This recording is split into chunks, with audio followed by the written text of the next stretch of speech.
Olá, alunos, eu sou o professor Manassias e nossa aula de hoje é sobre ciências. Hoje nós vamos estudar as páginas 86 e 87, né? Aqui diz o seguinte: frequência cardíaca e frequência respiratória. A frequência cardíaca, a pulsação, indica quantas vezes nosso coração bate a cada minuto, né? No caso da pessoa, você vai conferir a frequência cardíaca, você pega o pulso da pessoa e conta quantas vezes ele vai bater, né? No caso, o movimento. A frequência respiratória indica quantas vezes inspiramos e expiramos, quantas vezes nós deixamos o ar entrar e quantas vezes nós deixamos o ar sair por minuto.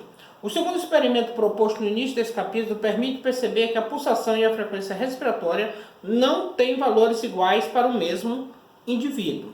Por exemplo, algumas pessoas podem ter uma frequência respiratória maior e outras podem ter uma frequência respiratória menor, né? Aqui é o seguinte: no entanto, uma regularidade pode ser facilmente percebida no experimento. Ao realizar uma atividade física, tanto a frequência cardíaca quanto a frequência respiratória aumentam. Então quer dizer que a frequência cardíaca e a frequência respiratória estão ligadas. Quando um aumenta, a outra também deve aumentar, né? Aí é o seguinte: você sabe por quê? O exercício físico requer dos músculos maior quantidade. Assim, as células dos músculos gastam mais energia e por isso tende a aumentar a velocidade com que realizam a respiração celular. O coração tende a bater mais vezes a cada minuto, no caso o aumento da frequência cardíaca, a fim de aumentar a quantidade de sangue bombeado e distribuir mais rapidamente o gás de oxigênio para as células dos músculos. Então, logo quando realizamos uma atividade física ou realizamos um trabalho intenso, o que acontece? Nós precisamos de mais energia. Então, para consumirmos, para obtermos essa mais energia, o coração tem que bater mais rapidamente. Logo, então, a frequência cardíaca também tem que aumentar, porque nós vamos necessitar de mais respiração, de mais oxigênio na nossa respiração. Aqui diz o seguinte: o aumento da frequência respiratória durante uma atividade física está ligado à maior necessidade de gás de oxigênio pelos músculos. Então, você lembra que quando a gente está realizando atividade física, é o oxigênio que nós queimamos para poder realizar essa atividade, para obter a energia. No caso, se você tem pouco oxigênio, logo você não vai ter força para realizar aquela atividade ou realizar aquele movimento físico. Aí ele diz o seguinte: quanto maior o número de inspirações e de expirações por minuto, maior a quantidade de gases trocados nos alvéolos pulmonares. Em outras palavras, o aumento da frequência respiratória permite oxigenar mais rapidamente o sangue, que por sua vez fornecerá mais rapidamente gás de oxigênio aos músculos em atividade. Então o que acontece? Uma pessoa que ela tem problemas respiratórios vai realizar uma atividade física. O que acontece? Ele vai precisar de mais oxigênio. Se os pulmões não fornecem essa quantidade de oxigênio extra que ele está precisando para aquele esforço, então o sangue vai ter mais gás carbônico. O que vai acontecer? A pessoa vai desmaiar, porque ele vai ter mais concentração de gás carbônico do que de oxigênio. Se ele tem mais oxigênio, ele vai ter mais força. Se ele tem mais gás carbônico, logo ele desmaia, né? Aqui diz o seguinte: o controle automático da respiração pulmonar. Podemos aumentar ou reduzir conscientemente o ritmo respiratório por pequenos períodos de tempo. Também podemos prender a respiração por alguns minutos. Então, em relação à respiração, nós temos pequenos momentos de controle. Então, se você vai realizar uma atividade física, logo você sabe que vai precisar aumentar essa respiração. Então, isso é uma coisa normal. Se você está em repouso, logo a sua respiração ela vai diminuir. Você tem consciência disso. Mas controlar especificamente já é um outro sistema, já é mais complicado. Aqui é o seguinte: a maior parte do tempo, contudo, a frequência respiratória é controlada automaticamente pelo sistema nervoso, que envia impulsos nervosos a intervalos regulares aos músculos envolvidos no movimento de inspiração e de expiração. Então, podemos dizer que a respiração ela é automática.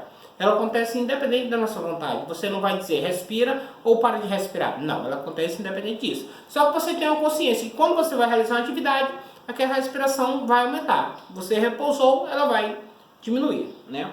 Aí temos o seguinte: esses impulsos fazem um adulto em repouso normalmente inspirar e expirar cerca de 10 a 14 vezes por minuto.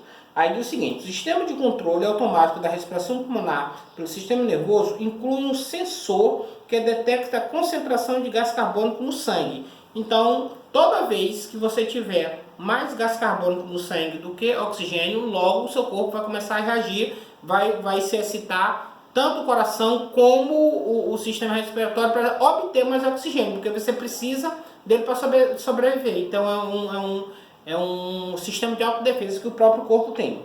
Quando realizamos uma atividade física, as células musculares transferem mais gás carbônico para o sistema circulatório e a concentração de gases no sangue aumenta. Assim, se detecta esse aumento. O sistema nervoso acelera a frequência com que envia impulso nervoso aos músculos responsáveis pela respiração pulmonar. Então é automático. Você começa a fazer uma atividade física, logo o corpo se prepara para poder realizar essa atividade física, né? O recomendado seria primeiramente fazer um aquecimento. O aquecimento já ajuda o corpo a se preparando, não partir direto para a atividade.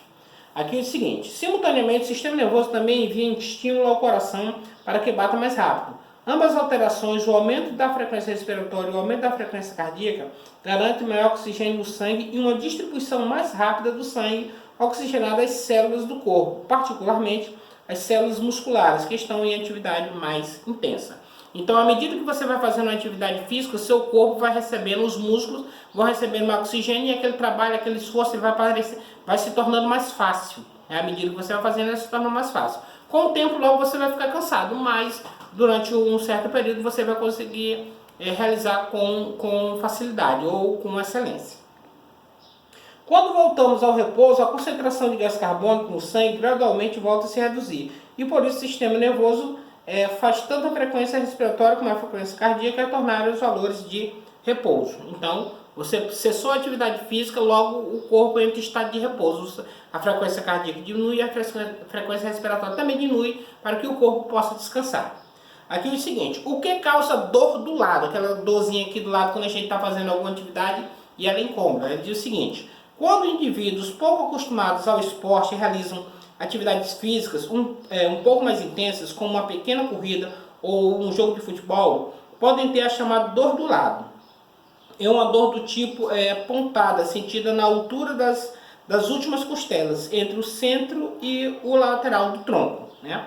A causa é a seguinte, a atividade física provoca aumento de frequência respiratória, o que exige um trabalho mais intenso do diafragma, né? Essa região aqui